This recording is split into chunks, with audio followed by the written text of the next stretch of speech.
25वां अध्याय। देवहूति का प्रश्न तथा भगवान कपिल द्वारा भक्ति योग की महिमा का वर्णन। शौनक जी ने पूछा, सूत जी, तत्वों की संख्या करने वाले भगवान कपिल साक्षात अजन्मा नारायण होकर भी लोगों को आत्मज्ञान का उपदेश करने के लिए अपनी माया से उत्पन्न हुए थे। मैंने भगवान के बहुत से चरित्र सुने हैं, तथापि इन योगी प्रवर पुरुष श्रेष्ठ कपिल जी की कीर्ति को सुनते सुनते मेरी इंद्रियां तृप्त नहीं होती। सर्वथा स्वतंत्र श्री हरि अपनी योग माया द्वारा भक्तों की इच्छा के अनुसार शरीर धारण करके जो जो लीलाएं करते हैं वे सभी कीर्तन करने योग्य हैं। अतः आप मुझे वे सभी सुनाइए।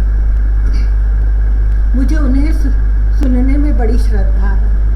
सूत जी कहते हैं, मुने आपकी ही भांति जब विदुर ने भी यह आत्मज्ञान विषयक प्रश्न किया तो श्री व्यास जी के सखा भगवान मैत्रेय जी प्रसन्न होकर इस प्रकार कहने लगे। श्री मैत्रेय जी ने कहा, विदुर जी, पिता के वन में चले जाने पर भगवान कपिल जी माता का प्रिय करने की इच्छा से उस बिंदुसर तीर्थ में रहने लगे। एक दिन तत्व समूह के पारदर्शी भगवान कपिल कर्म कलाप से विरत हो आसन पर विराजमान थे। उस समय ब्रह्मा जी के वचनों का स्मरण करके देवहूति ने उनसे कहा।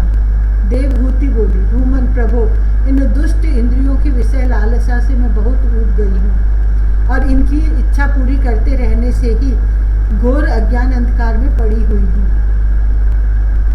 अब आपकी कृपा से मेरी जन्म परंपरा समाप्त हो चुकी है। इसी से इस दुस्तर अज्ञान अंधकार से पार लगाने के लिए नेत्र रूप इसी से इस दुस्तर अज्ञान अंधकार से पार लगाने के लिए सुंदर नेत्र रूप आप प्राप्त हुए हैं। आप संपूर्ण जीवों के स्वामी भगवान आदि पुरुष हैं तथा अज्ञान अंधकार से अंधे पुरुषों के लिए नेत्र स्वरूप सूर्य की भांति उदित हुए हैं। देव, इन देह गेह आदि में जो मेरेपन का दुराग्रह होता है वह भी आपका ही कराया हुआ है। अतः अब आप मेरे इस महामोह को दूर कीजिए। आप अपने भक्तों के संसार रूप वृक्ष के लिए कुठार के समान हैं। मैं प्रकृति और पुरुष का ज्ञान प्राप्त करने की इच्छा से आप शरणागत वत्सल की शरण में आए हैं। आप भागवत धर्म जानने वालों में सबसे श्रेष्ठ हैं। मैं आपको प्रणाम करती हूँ। श्री मैत्रेय जी कहते हैं, इस प्रकार माता देवहूति ने अपनी जो अभिलाषा प्रकट की वह परम पवित्र और लोगों का मोक्ष मार्ग में अनुराग उत्पन्न करने वाली थी। उसे सुनकर आत्मज्ञ सत्पुरुषों की गति श्री कपिल जी उसकी मन ही मन प्रशंसा करने लगे और फिर मृदु मुस्कान से सुशोभित मुखार बिंद से इस प्रकार कहने लगे। भगवान कपिल ने कहा, माता, यह मेरा निश्चय है कि अध्यात्म योग ही मनुष्यों के आत्यंतिक कल्याण का मुख्य साधन है, जहाँ दुख और सुख की सर्वथा निवृत्ति हो जाती है। साध्वी सब अंगों से संपन्न उस योग का मैंने पहले नारद आदि ऋषियों के सामने उनकी सुनने की इच्छा होने पर वर्णन किया था। वही अब मैं आपको सुनाता हूँ। इस जीव के बंधन और मोक्ष का कारण मन ही माना गया है। विषयों में आसक्त होने पर वह बंधन का हेतु होता है और परमात्मा में अनुरक्त होने पर वही मोक्ष का कारण बन जाता है। जिस समय यह मन मैं और मेरेपन के कारण होने वाले काम लोभ आदि विकारों से मुक्त एवं शुद्ध हो जाता है, उस समय वह सुख दुख से छूटकर सम अवस्था में आ जाता है। तब जीव अपने ज्ञान वैराग्य और भक्ति से युक्त हृदय से आत्मा को प्रकृति से परे एकमात्र अद्वितीय भेद रहित स्वयं प्रकाश सूक्ष्म अखंड और उदासीन सुख दुख शून्य देखता है तथा प्रकृति को शक्तिहीन अनुभव करता है। योगियों के लिए भगवत प्राप्ति के निमित्त सर्वात्मा श्री हरि के प्रति की हुई भक्ति के समान और कोई मंगलमय मार्ग नहीं है। विवेकी जन संग या आसक्ति को ही आत्मा का अच्छेद्य बंधन मानते हैं, किंतु वही संग या आसक्ति जब संतों महापुरुषों के प्रति हो जाती है तो मोक्ष का खुलाद्वार बन जाती है।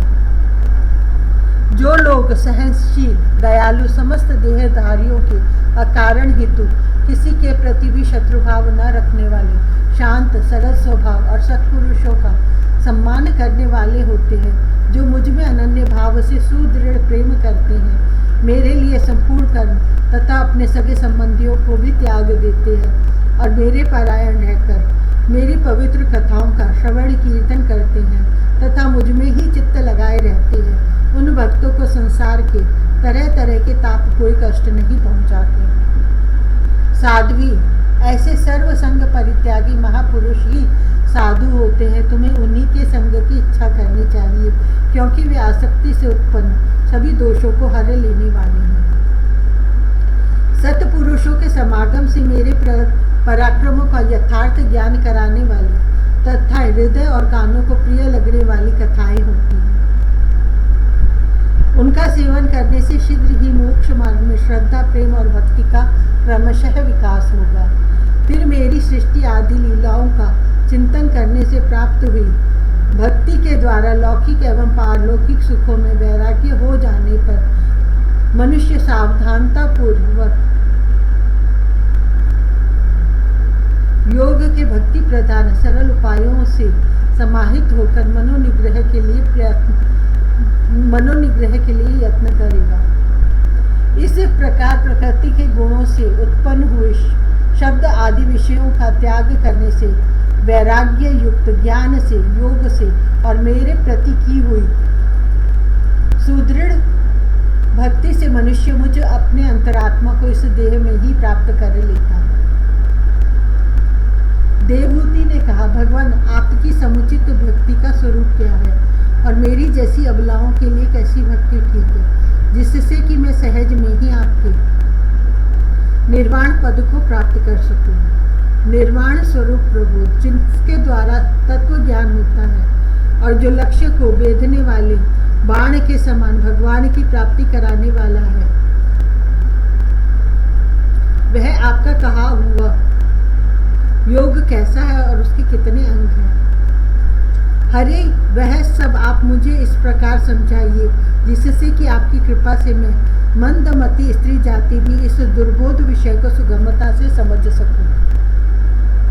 श्री मैत्रेय जी कहते हैं, विदुर जी, जिसके शरीर से उन्होंने स्वयं जन्म लिया था, उस अपनी माता का ऐसा अभिप्राय जानकर कपिल जी के हृदय में स्नेह उमड़ आया और उन्होंने प्रकृति आदि तत्वों का निरूपण करने वाले शास्त्र का, जिसे सांख्य कहते हैं, उपदेश किया। साथ ही भक्ति विस्तार एवं योग का भी वर्णन किया। श्री भगवान ने कहा, माता, जिसका चित्त एकमात्र भगवान में ही लग गया है, ऐसे मनुष्य की वेद विहित कर्मों में लगी हुई तथा विषयों का ज्ञान कराने वाली कर्मेंद्रिय एवं ज्ञानेंद्रिय दोनों प्रकार की इंद्रियों की जो सत्व मूर्ति श्री हरि के प्रति स्वाभाविकी प्रवृत्ति है, वही भगवान की अहेतुकी भक्ति है। यह मुक्ति से भी बढ़कर है, क्योंकि जठरानल जिस प्रकार खाए हुए अन्न को पचाता है, उसी प्रकार यह भी कर्म संस्कारों के भंडार रूप लिंग शरीर को तत्काल भस्म कर देती है। मेरी चरण सेवा में प्रीति रखने वाले और मेरी ही प्रसन्नता के लिए समस्त कार्य करने वाले कितने ही बड़भागी भक्त, जो एक दूसरे से मिलकर प्रेम पूर्वक मेरे ही पराक्रमों की चर्चा किया करते हैं, मेरे साथ एक ही भाव सायुज्य मोक्ष की भी इच्छा नहीं करते। माँ, वे साधुजन अरुण नयन एवं मनोहर मुखारविंद से युक्त मेरे परम सुंदर और वरदायक दिव्य रूपों की झांकी करते हैं और उनके साथ सप्रेम संभाषण भी करते हैं, जिसके लिए बड़े बड़े तपस्वी भी लालायित रहते हैं। दर्शनीय अंग प्रत्यंग, उदार हास विलास, मनोहर चितवन और सुमधुर वाणी से युक्त मेरे उन रूपों की माधुरी में उनका मन और इंद्रियां फंस जाती हैं। ऐसी मेरी भक्ति न चाहने पर भी उन्हें परम पद की प्राप्ति करा देती है। अविद्या की निवृत्ति हो जाने पर यद्यपि वे मुझ मायापति के सत्य आदि लोकों की भोग संपत्ति, भक्ति की प्रवृत्ति के पश्चात स्वयं प्राप्त होने वाली अष्ट सिद्धि अथवा वैकुंठ लोक के भगवदीय ऐश्वर्य की भी इच्छा नहीं करते, तथापि मेरे धाम में पहुँचने पर उन्हें ये सब विभूतियाँ स्वयं ही प्राप्त हो जाती हैं, जिनका एकमात्र मैं ही प्रिय आत्मा, पुत्र, मित्र, गुरु, सुहृद और इष्ट देव हूँ। वे मेरे ही आश्रम में रहने वाले भक्त जन शांतिमय वैकुंठ धामों में पहुंचकर किसी प्रकार भी इन दिव्य भोगों से रहित नहीं होते और न उन्हें मेरा कालचक्र ही ग्रस सकता है। माता जी, जो लोग यह लोक परलोक और इन दोनों लोकों में साथ जाने वाले वासनामय लिंग देह को तथा शरीर से संबंध रखने वाले जो धन पशु एवं गृह आदि पदार्थ हैं, उन सबको और अन्य संग्रहों को भी छोड़कर अनन्य भक्ति से सब प्रकार मेरा ही भजन करते हैं, उन्हें मैं मृत्यु रूप संसार सागर से पार कर देता हूँ। मैं साक्षात भगवान हूँ, प्रकृति और पुरुष का भी प्रभु हूँ तथा समस्त प्राणियों का आत्मा हूँ। मेरे सिवा और किसी का आश्रय लेने से मृत्यु रूप महाभय से छुटकारा नहीं मिल सकता। मेरे भय से यह वायु चलती है, मेरे भय से सूर्य तपता है, मेरे भय से इंद्र वर्षा करता और अग्नि जलाती है। तथा मेरे ही भय से मृत्यु अपने कार्य में प्रवृत्त होता है। योगी जन ज्ञान वैराग्य युक्त भक्ति योग के द्वारा शांति प्राप्त करने के लिए मेरे निर्भय चरण कमलों का आश्रय लेते हैं। संसार में मनुष्यों के लिए सबसे बड़ी कल्याण प्राप्ति यही है कि उसका चित्त तीव्र भक्ति योग के द्वारा मुझ में लगकर स्थिर हो जाए।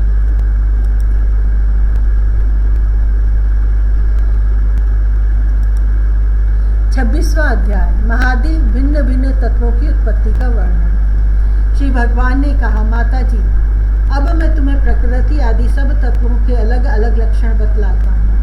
इन्हें जानकर मनुष्य प्रकृति के गुणों से मुक्त हो जाता है। आत्मदर्शन रूप ज्ञान ही पुरुष के मोक्ष का कारण है और वही उसकी अहंकार रूप हृदय ग्रंथि का छेदन करने वाला है, ऐसा पंडित जन कहते हैं। उस ज्ञान का मैं तुम्हारे आगे वर्णन करता हूँ। यह सारा जगत जिससे व्याप्त होकर प्रकाशित होता है, वह आत्मा ही पुरुष है। वह अनादि निर्गुण प्रकृति से परे अंतःकरण में स्फुरित होने वाला और स्वयं प्रकाश है।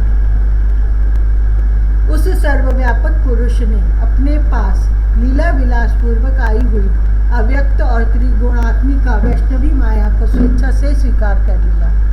लीला परायण प्रकृति अपने सत्व आदि गुणों द्वारा उन्हीं के अनुरूप प्रजा की सृष्टि करने लगी। यह देख पुरुष ज्ञान को आच्छादित करने वाली उसकी आवरण शक्ति से मोहित हो गया, अपने स्वरूप को भूल गया।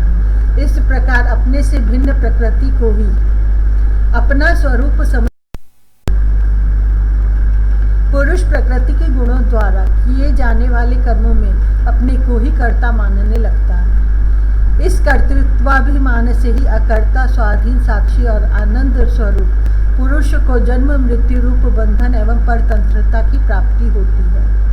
कार्य रूप शरीर, कारण रूप इंद्रिय तथा कर्ता रूप इंद्रिय अधिष्ठात्री देवताओं में पुरुष जो अपनेपन का आरोप कर लेता है, उसमें पंडित जन प्रकृति को ही कारण मानते हैं तथा वास्तव में प्रकृति से परे होकर भी जो प्रकृतिस्थ हो रहा है, उस पुरुष को सुख दुखों के भोगने में कारण मानते हैं। देवहूति ने कहा, पुरुषोत्तम, इस विश्व के स्थूल सूक्ष्म कार्य जिनके स्वरूप है तथा जो इसके कारण है, उन प्रकृति और पुरुष का लक्षण भी आप मुझसे कहिए। श्री भगवान ने कहा, जो त्रिगुणात्मक, अव्यक्त, नित्य और कार्य कारण रूप है तथा स्वयं निर्विशेष होकर भी संपूर्ण विशेष धर्मों का आश्रय है, उस प्रधान नामक तत्व को ही प्रकृति कहते हैं। 5 महाभूत, 5 तन्मात्रा, 4 अंतःकरण और 10 इंद्रिय, इन 24 तत्वों के समूह को विद्वान लोग प्रकृति का कार्य मानते हैं। पृथ्वी, जल, तेज, वायु और आकाश, ये 5 महाभूत हैं। गंध, रूप, रस, स्पर्श और शब्द, ये 5 तन्मात्र माने गए हैं। श्रोत्र, त्वचा, चक्षु, रसना, नासिका, वाक, पाणी, पाद, उपस्थ और पायु, ये 10 इंद्रियां हैं। मन, बुद्धि, चित्त और अहंकार, इन 4 के रूप में एक ही अंतःकरण अपनी संकल्प, निश्चय, चिंता और अभिमान रूपा 4 प्रकार की वृत्तियों से लक्षित होता है।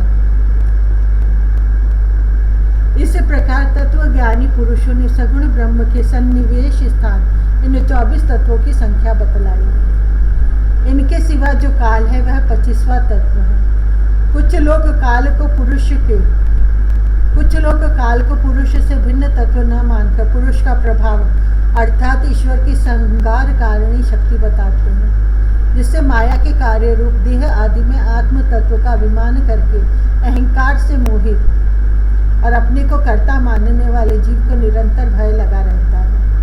मनुपुत्री, जिनकी प्रेरणा से गुणों की साम्यावस्था रूप निर्विशेष प्रकृति में गति उत्पन्न होती है, वास्तव में वे पुरुष रूप भगवान ही काल कहे जाते हैं। इस प्रकार जो अपनी माया के द्वारा सब प्राणियों के भीतर जीव रूप से और बाहर काल रूप से व्याप्त हैं, वे भगवान ही 25वें तत्व हैं। जब परम पुरुष परमात्मा ने जीवों के अदृष्टवश शोभ को प्राप्त हुई संपूर्ण जीवों की उत्पत्ति स्थान रूप अपनी माया से चित शक्ति रूप को वीर स्थापित किया, तो उससे तेजोमय महत्त्व उत्पन्न हुआ। लय विक्षेप आदि रहित और जगत के अंकुर रूप इस महत्त्व ने अपने में स्थित विश्व को प्रकट करने के लिए अपने स्वरूप को आच्छादित करने वाले प्रलयकालीन अंधकार को अपने ही तेज से पी लिया। जो सत्व गुणमय स्वच्छ शांत और भगवान की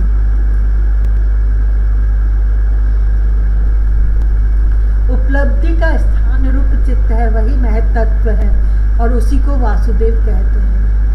जिस प्रकार पृथ्वी आदि अन्य पदार्थों के संसर्ग से पूर्व जल अपनी स्वाभाविक केन तरंग आदि रहित अवस्था में अत्यंत स्वच्छ विकार शून्य एवं शांत होता है, उसी प्रकार अपनी स्वाभाविक स्थित अवस्था की दृष्टि से स्वच्छत्व, अविकारित्व और शांतत्व ही वृत्तियों सहित चित्त का लक्षण कहा गया है।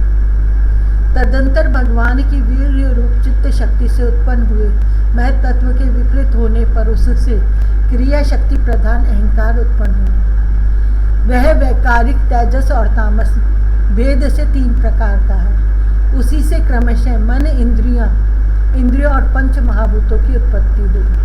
इस भूत, इंद्रिय और मन रूप अहंकार को ही पंडित जन साक्षात संकर्षण नामक सहस्र सिर वाले अनंत देव कहते हैं। इस अहंकार का देवता रूप से कर्तृत्व, इंद्रिय रूप से कर्णत्व और पंचभूत रूप से कार्यत्व लक्षण है, तथा सत्व आदि गुणों के संबंध से शांतत्व, घोरत्व और मूढ़त्व भी इसी के लक्षण हैं।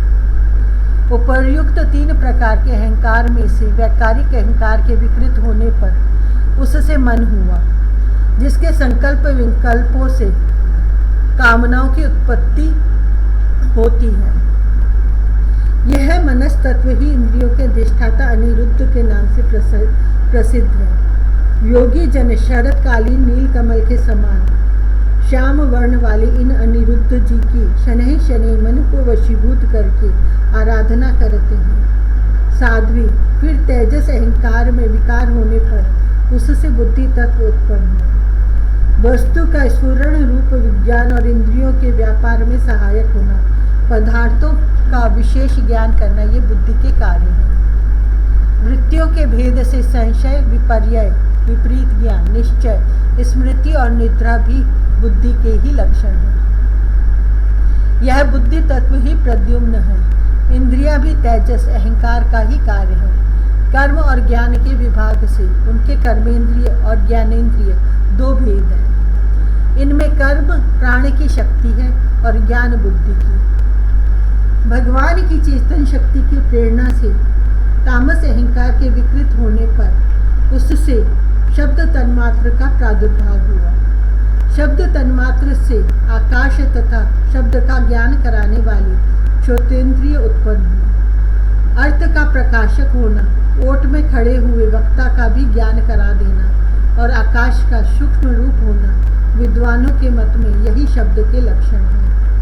भूतों को अवकाश देना, सबके बाहर भीतर वर्तमान रहना तथा प्राण, इंद्रिय और मन का आश्रय होना, ये आकाश की वृत्ति कार्य रूप लक्षण है।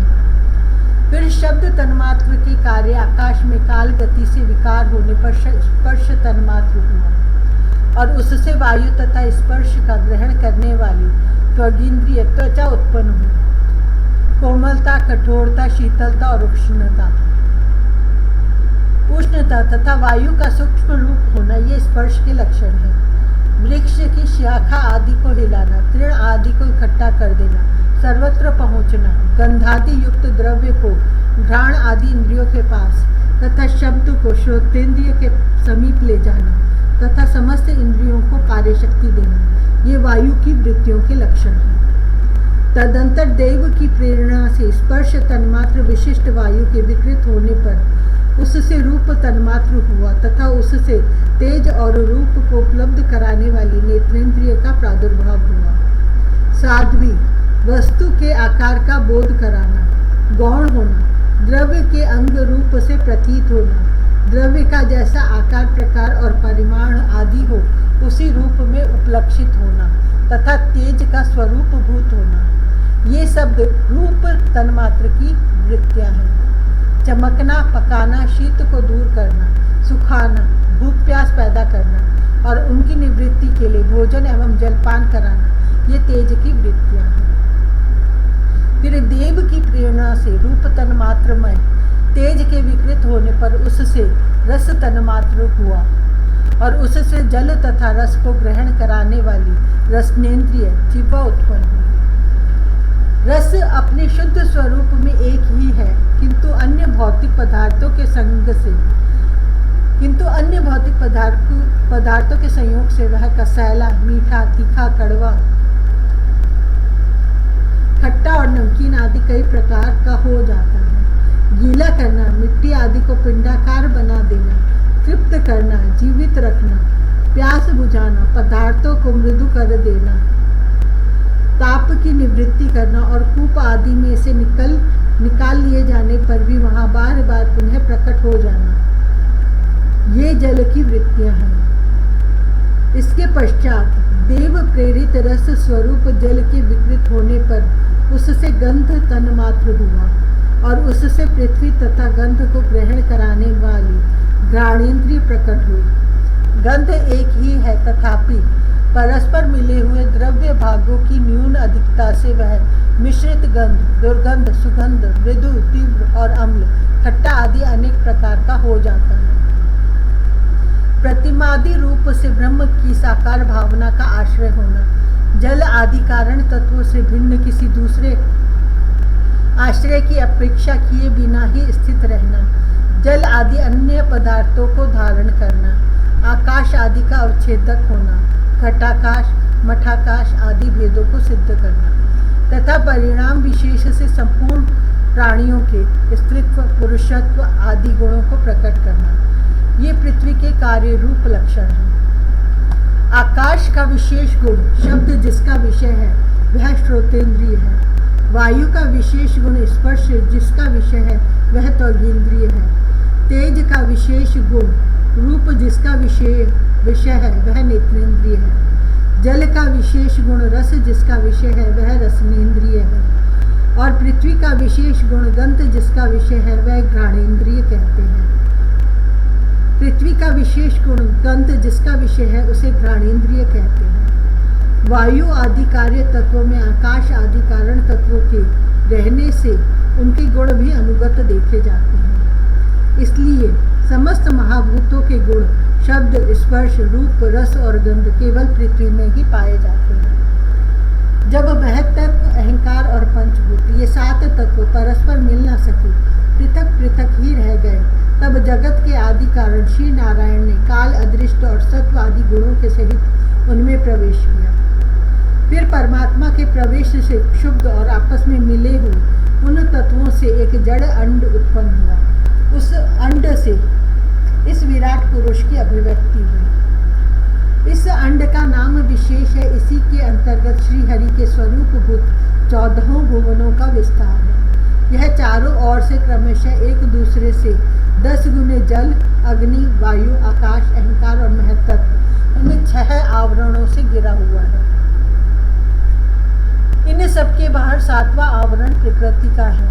कारणमय जल में स्थित उस तेजोमय अंड से उठकर उस विराट पुरुष ने पुनः उसमें प्रवेश किया और फिर उसमें कई प्रकार के छिद्र किए। सबसे पहले उसमें मुख प्रकट हुआ, उससे वाकेंद्रिय और उसके अनंतर वाक का अधिष्ठाता अग्नि उत्पन्न हुआ। फिर नाभिद्र नथुने प्रकट हुई, उनसे प्राण सहित घ्राणेन्द्रिय उत्पन्न हुई। घ्राण के बाद उसका अधिष्ठाता वायु उत्पन्न हुआ। तत्पश्चात नेत्र गोलक प्रकट हुए, उनसे चक्षु इंद्रिय प्रकट हुई और उसके अनंतर उसका अधिष्ठाता सूर्य उत्पन्न हुआ। फिर कानों के छिद्र प्रकट हुए, उनसे उनकी इंद्रिय क्षोत्र और उसके अभिमानी दिग्देवता प्रकट हुए। इसके बाद उस विराट पुरुष के त्वचा उत्पन्न हुई, उससे रोम, मूंछ, दाढ़ी और तथा सिर के बाल प्रकट हुए और उनके बाद त्वचा की अभिमानी औषधियाँ, अन्न आदि उत्पन्न हुई। इसके पश्चात लिंग प्रकट हुआ, उससे वीर्य और वीर्य के बाद लिंग का अभिमानी आपोदेव जल उत्पन्न हुआ। फिर गुदा प्रकट हुई, उससे अपान वायु और अपान के बाद उसका अभिमानी लोगों को भयभीत करने वाला मृत्यु देव उत्पन्न हुआ। तदंतर हाथ प्रकट हुए, उनसे बल और बल के बाद हस्तेंद्रिय का अभिमानी इंद्र उत्पन्न हुआ। फिर चरण प्रकट हुए, उनसे गति गमन की क्रिया और फिर पादेंद्रियों का अभिमानी विष्णु देवता उत्पन्न हुए। इसी प्रकार जब विराट पुरुष के नाड़ियाँ प्रकट हुई तो उनसे रुधिर उत्पन्न हुआ और उससे नदियाँ हुई।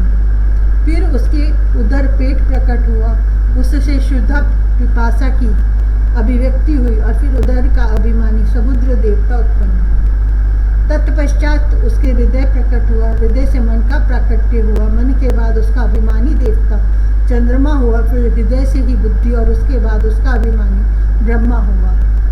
तत्पश्चात अहंकार और उसके अनंतर उसका अभिमानी रुद्र देवता उत्पन्न हुआ। इसके बाद चित्त और उसका अभिमानी क्षेत्रज्ञ प्रकट हुआ। जब ये क्षेत्रज्ञ के अतिरिक्त सारे देवता उत्पन्न होकर भी विराट पुरुष को उठाने में असमर्थ रहे तो उसे उठाने के लिए क्रमशः फिर अपने अपने उत्पत्ति स्थानों में प्रविष्ट होने लगे। अग्नि ने वाणी के साथ मुख में प्रवेश किया, परंतु इससे विराट पुरुष न उठा। वायु ने घ्राणेन्द्रिय के नासा छिद्रों में प्रवेश किया, फिर भी विराट पुरुष न उठा। सूर्य ने चक्षु के सहित नेत्रों में प्रवेश किया, तब भी विराट पुरुष न उठा। दिशाओं ने श्रवणेन्द्रिय के साथ कानों में प्रवेश किया, तो भी विराट पुरुष न उठा। औषधियों ने रोमों के सहित त्वचा में प्रवेश किया, फिर भी विराट पुरुष न उठा। जल ने वीर्य के साथ लिंग में प्रवेश किया, तब भी विराट पुरुष न उठा। मृत्यु ने अपान के साथ गुदा में प्रवेश किया, फिर भी विराट पुरुष न उठा। इंद्र ने बल के साथ हाथों में प्रवेश किया, परंतु इससे भी विराट पुरुष न उठा। विष्णु ने गति के सहित चरणों में प्रवेश किया, तो भी विराट पुरुष न उठा। नदियों ने रुधिर के सहित नाड़ियों में प्रवेश किया, तब भी विराट पुरुष न उठा। समुद्र ने क्षुधा पिपासा के सहित उदर में प्रवेश किया, फिर भी विराट पुरुष न उठा।